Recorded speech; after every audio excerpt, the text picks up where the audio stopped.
Assalamualaikum warahmatullahi wabarakatuh. Iya. Alhamdulillah pada siang hari ini kita masih diberikan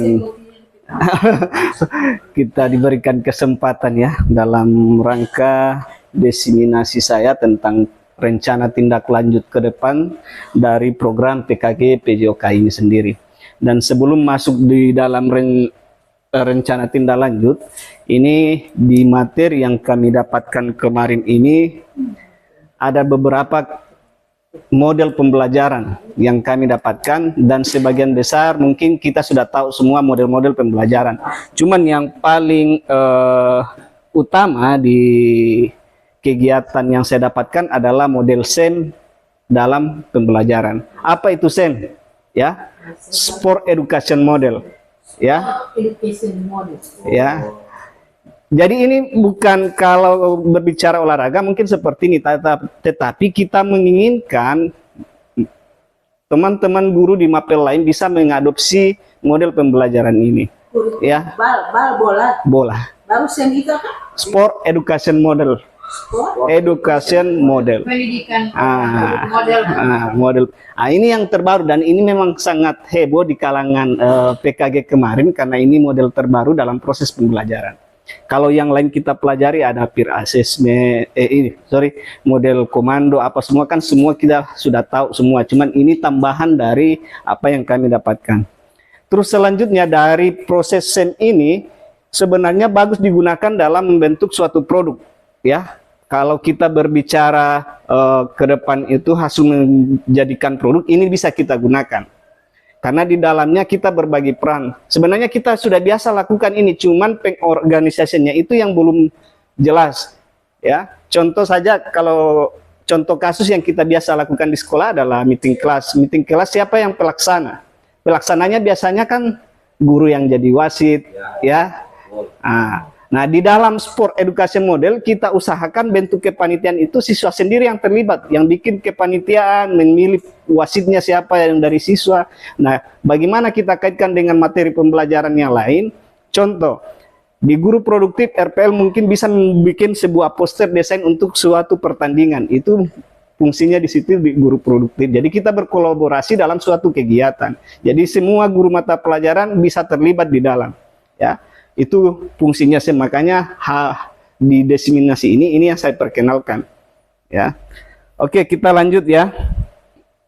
Saya kira latar belakangnya sekolah memiliki aset manusia yaitu guru yang bisa bermain sepak bola ya. Yang terakhir adalah kepemimpinan murid harus dikembangkan dengan program yang berpihak pada murid untuk membentuk karakter profil Pancasila ya. Saya kira kita sama-sama paham kalau kita berbicara tentang berpihak pada murid, berarti bukan guru yang menunjuk siswa itu untuk terlibat di situ, tetapi mereka yang memilih peran masing-masing. Ya, jadi bukan kita lagi yang kau harus jadi wasit, tidak seperti itu. Kita cuma gambarkan wasit kita butuh berapa orang. Jadi dari siswa mungkin ada siswa yang tahu perwasitan, mereka yang memilih sendiri, saya mau jadi wasit, saya mau jadi pemain, ya, saya cuma maunya jadi sporter. Karena saya tidak tahu apa-apa, jadi lebih baik saya bergabung jadi sporter. Jadi pada saat meeting kelas nanti, atau pelaksanaan SEM ini, itu bisa terlaksana tanpa ada guru di situ sebenarnya. Ya, jadi semua peserta didik yang terlibat dari A sampai Z pada kegiatan, guru cuma jadi fasilitator dalam model pembelajaran. Dan ini saya sudah coba kemarin di pembelajaran PJOK. Kemarin saya sudah bagi, cuman dalam bentuk SEM sederhana, saya langsung bagi peran siapa yang jadi wasit, pemain, supporter, itu saja di dalam pembelajaran. Kalau kita masukkan dari A sampai Z dari pembuatan struktur, itu tidak cukup jamnya dalam proses pembelajaran. Tetapi kalau kita cuma ambil yang inti-intinya, saya coba, alhamdulillah lumayan responnya, malah kemarin tidak masuk, Pak Guru, kapan mau masuk? Ya, kan seperti itu yang kita harapkan dalam proses pendidikan. Jadi nanti mungkin teman-teman dari guru bahasa Indonesia produktif bisa berkolaborasi dalam menyusun program SEM, tetapi kita berkolaborasi bagiannya di mana. Sebenarnya kan dalam menghasilkan produk itu, kalau di olahraga kan cuman ini dalam bentuk video, mungkin kita produknya tidak ada produk dalam bentuk ini nyatanya kan. Tetapi kalau kita mau bentuk dalam produktif, mungkin bisa ada produk yang dihasilkan yang nyata. Oke, lanjut ya. Targetnya adalah, target dalam pelaksanaan SEM ini adalah bal SEM tadi, sepak bola, tapi dalam bentuk sepak bola yang bagaimana? Sepak bola kalau kita melihat aset di sekolah, tidak mungkin kita menggunakan permainan sepak bola secara besar karena lapangan tidak ada. Jadi kita pakai modifikasi, ya. Modifikasi mungkin 3 lawan 3, boleh juga futsal 5 lawan 5, ya, tergantung dari kegiatan nanti atau dari siswa sendiri bentuknya maunya seperti apa. Iya. Jadi ke depan pada saat kita melakukan ini, kita tanya sama siswa dulu maunya mereka bikin apa dalam kegiatan-kegiatan kokurikuler, ya. Nah, kokurikuler ya. Karena kalau ekstra itu dilakukan secara ada jadwalnya. Kalau kokurikuler mungkin cuma 1 kali pelaksanaan. Kan itu kalau saya tidak tahu, mungkin sebentar ada masukan dari teman-teman apa bedanya intra kokurikuler dengan ekstrakurikuler. Ya, kalau intra berarti apa yang kita ajarkan di sekolah itu sudah masuk di intra. Kalau kokurikuler di luar pembelajaran intra, tetapi berhubungan dengan intrakurikuler. Ya, kalau ekstra berarti tidak ada hubungannya dengan pembelajaran. Iya.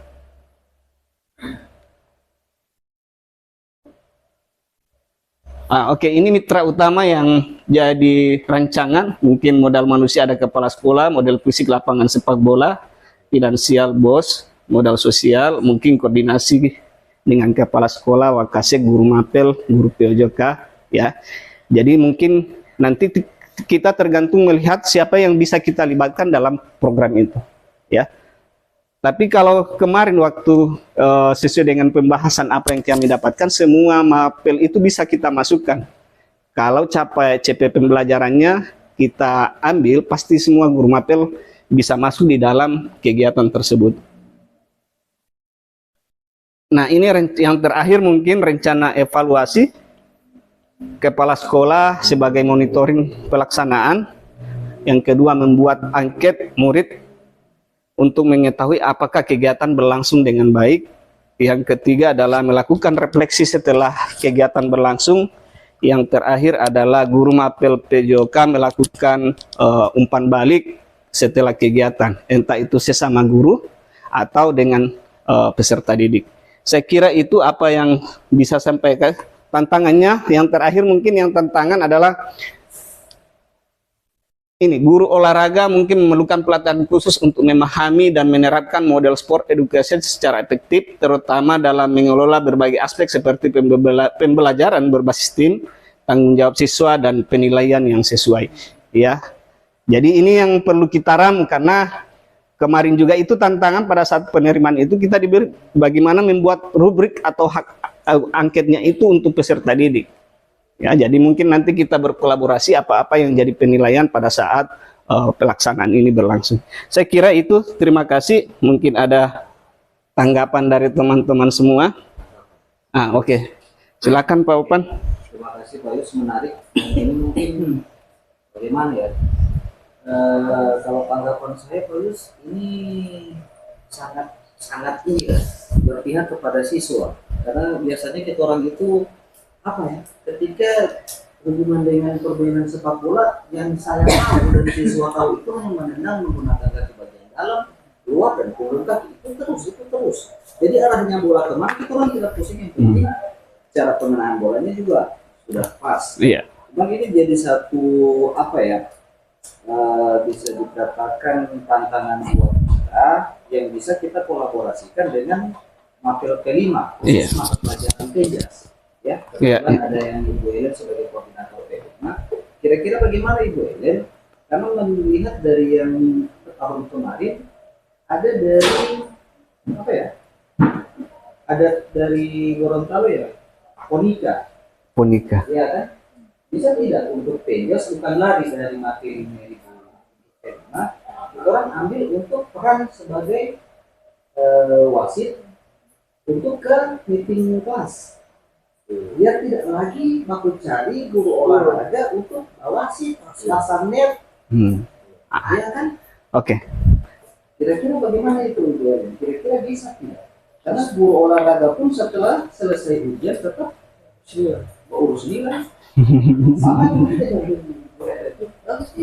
kira-kira bagaimana? Apakah tidak menyalahi? Apakah Penjas itu bukan materi Penjas itu tidak bergabung di materi P5, tapi kita orang sendiri fokus ke peran ini yang tadi Pak Yus bilang. Jadi ketika Ibu Ellen tanya mana Uni punya produk, oke, meeting kelas, insya Allah Penjas ambil alih, tidak ada yang wasit dulu. Semua dari alat, susun, pasang alat, semua wasit dari siswa. Iya. Saya kira saya bisa jawab itu bisa dilaksanakan seperti itu. Yang penting kita ada koordinasi di dalam pelaksanaannya. Nah, tinggal kolaborasinya bagaimana dan pembagian tugasnya, ya. Tetapi di dalam set ini sebenarnya sudah ada peran-peran masing-masing. Kalau kita berbicara peserta didik itu ada perannya, mulai dari peran kepanitiaan itu harus ada jelas job sheet-nya, tugasnya apa. Ini saya jelaskan satu persatu. Yang kedua, pelatih job sheet-nya apa? Harus ada juga. Jadi kita seakan-akan membuat program ini nyata dan real dan begitu di lapangan, supaya pada saat mereka di luar mereka sudah tahu, oh ini DPB proses sampai terjadi kegiatan ini mulai dari A kepanitiaan orang bentuk. Jadi seperti itu. Jadi makanya di dalam kegiatan PJOK kemarin itu kita diajarkan bagaimana itu seakan-akan peserta didik, pembelajaran berpusat pada peserta didik yang bisa bermakna pada saat proses pembelajaran. Makanya kan sama halnya. Contoh kasus, mungkin Ibu Siska hari ini sukanya bermain sepak bola atau bola voli. Tidak selamanya Ibu Siska akan suka bermain bola voli. Pasti akan ada perubahan-perubahan terus itu. Ya. Karena tergantung situasi dan kondisi. Kalau misalnya sekarang mungkin masih banyak teman-teman orang ajak bermain voli, mungkin 2 tahun sudah hilang satu persatu, pasti dia akan beralih lagi cari olahraga yang lain, kan seperti itu. Saya kira itu ya, mungkin masih ada dari teman-teman. Oke, Ibu Kepala Sekolah. Iya. Kalau saya mencermati ini pola balas yang bermaksud. Bu, tidak boleh DP judul-judul ini kan nanti bisa kita rubah ini cuman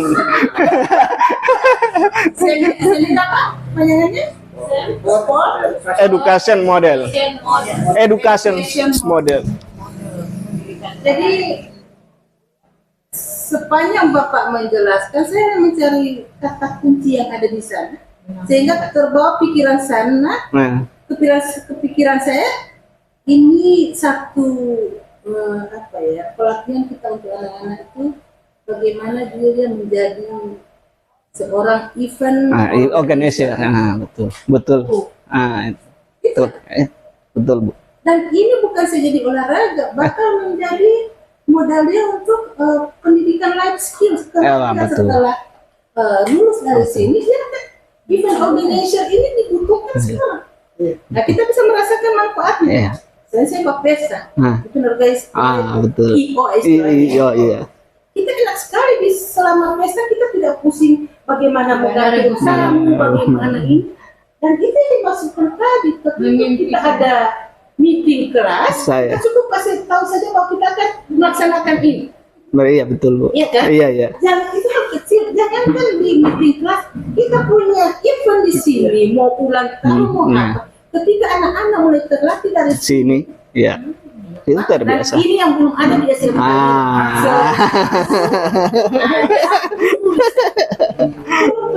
Ketika saya mau datang di sekolah-sekolah lain SMA, saya itu begitu jealous di sana. Sempurna sekali saya. Kenapa? Kapan anak-anakku bisa dia lepas? SMA 1 baru-baru ya. Iya. Nah, inilah. Makanya inilah saya suka guru penggerak. Memimpikan murid seperti apa. Makanya nyambung. Sefrekuensi. Nah, Itu ya, Iya. kan termasuk itu mimpi saya. Di sini, di sekolah ini bakal siswa yang bagaimana mandiri, yang mandiri itu yang punya organisasi yang bisa dia handle sendiri ini. Sehingga saya berharap guru dulu yang melakukan Ya. ketika ini jelas bagi mereka. Saya kira mereka mudah akan menjalankan asal jelas. Kemarin Penjelasan itu tidak semudah iya. mengindah sesuatu, tidak semudah membelah. betul Bu, harus melalui pembiasaan. Masuk bimbingan, pendampingan, kesabaran, Iya. dan pasti yang di sana kita terlihat try and error. Ya, kita coba, ada salah, coba, ulang-ulang. Saya betul-betul jempol ketika Pak Yus, Pak Dona, di kolaborasi dengan teman-teman ini, ada di sana bisa mewujudkan ini satu yang saya mau.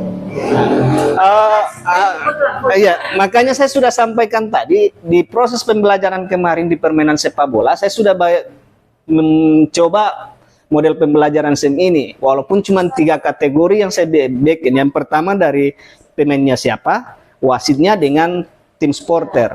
Cuma 3 itu. Betul. Baru Pak Yus, ini juga ke SMK Industri 4.0 ini anak-anak kita latih selain mandiri dia bisa berkomunikasi. Itu masuk di kolaborasi dengan guru bahasa Indonesia. Betul. Iya, betul. Cuma sekarang ada lagi yang saya sempat catat. Iya, iya. Ini pola baru, tapi dampaknya sangat bagus. Makanya tadi saya katakan persiapan guru seperti apa ketika ini menjadi kegiatan kurikuler. Tentunya kalau tadi kan ada tantangan. Iya, iya.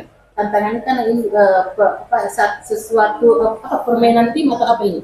Membentukkan timnya. Iya, iya. Nah, bagaimana Anda mewujudkan ini? Bekerja dalam tim itu harus jelas betul. Kemudian karena ini anak pada akhirnya kita bebaskan mereka memilih peran. Iya. Nah, sebagai guru juga harus tahu peran ini macam-macam dalam satu olahraga. Iya. Mungkin tadi sudah dicontohkan, ada yang jadi wasit, Iya. ada jadi peserta, bahkan ada yang jadi penonton. Supporter. Nah, baru di 3 ini bagaimana akan menilai? Kalau ada si A dia supporter aja, dia tidak ada kompetensi diri dia tuh. Bagaimana? Oke. Kemudian ada yang memang sudah hebat. Iya. Jadi wasit. Iya. Nah, dalam 3 kategori ini Anda harus memberikan tingkatan. Saat tingkat ini lebih tinggi, ini lebih kedua, dan seterusnya. Sehingga anak tidak harus dia di posisi tingkat akhir. Dia harus berusaha kapan kita menjadi wasit, karena di sana nilainya tinggi. Ya kan? Itu juga satu dorongan buat mereka. Nah, ini yang perlu dipikirkan. Nah, saya lihat di sana ada menjadi tantangan, itu yang tantangan itu justru di situ garapan. Betul. Mau keluar dari situ. Ya kan? Iya. Jadi ini yang saya harap. Saya kira ini kalau memang bisa dijalankan bagus, luar biasa. Mungkin saya bisa tanggapi sedikit Bu. Memang ini jadi forum diskusi kami tentang permainan ini. Misalnya di dalam satu kelas kan tidak mungkin semua anak itu bisa di materi itu. Fungsinya kan ini per materi. Jadi fungsinya yang tidak tahu mungkin jadi sporter. Mungkin di mata pelajaran materi yang lain dia taunya di situ. Jadi mereka lagi yang di situ. Jadi dia berbalik makanya di peran-perannya itu berbeda-beda. Makanya itu olahraga ini dia tahu bulu tangkis, tapi dia tahu bulu itu. Jadi nanti di permainan di bulu tangkis mungkin dia jadi pemain atau jadi wasit. Seorang guru di situ harus pandai mencermati kemampuan. Ya, tidak boleh Bu. Memang ya. Kita harus universal melihat siswa. Pembelajaran berdifferensiasi dan berpusat pada peserta didik. Iya. Oke, saya kira itu ya.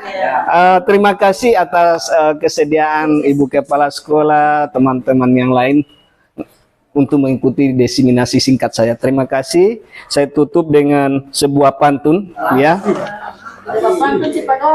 Berjalan jauh menembus hutan. Di ujung jalan ada pelangi. Jangan pernah ragu dan mundur.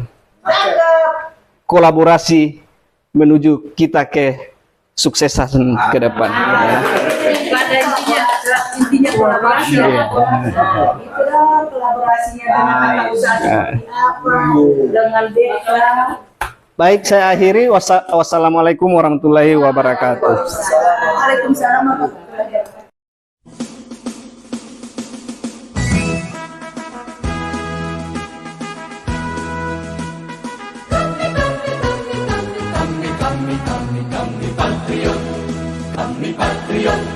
Kami ini patriot olahraga, mengabdi berkarya untuk nusa bangsa dalam meraih cita-cita.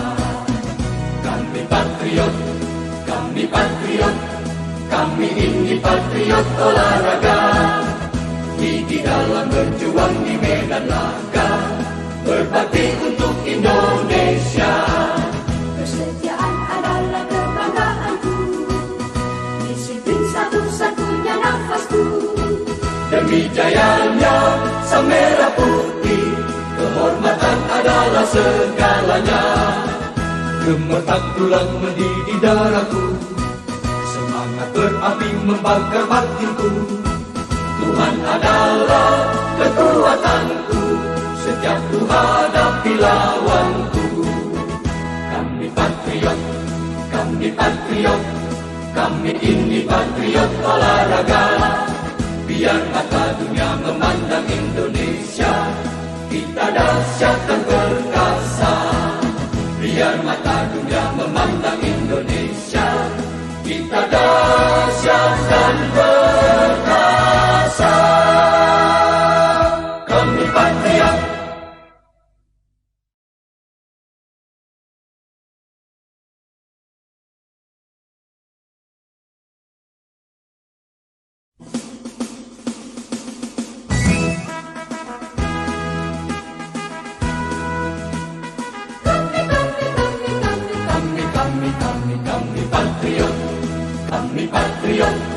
Kami ini patriot olahraga, mengabdi berkarya untuk nusa bangsa dalam meraih cita-cita.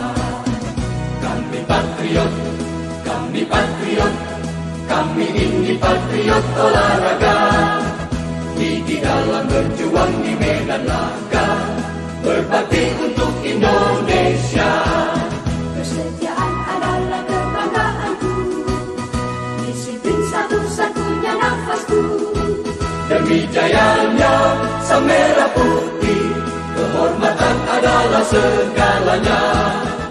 Gemetar tulang mendidih darahku, semangat berapi membakar batinku.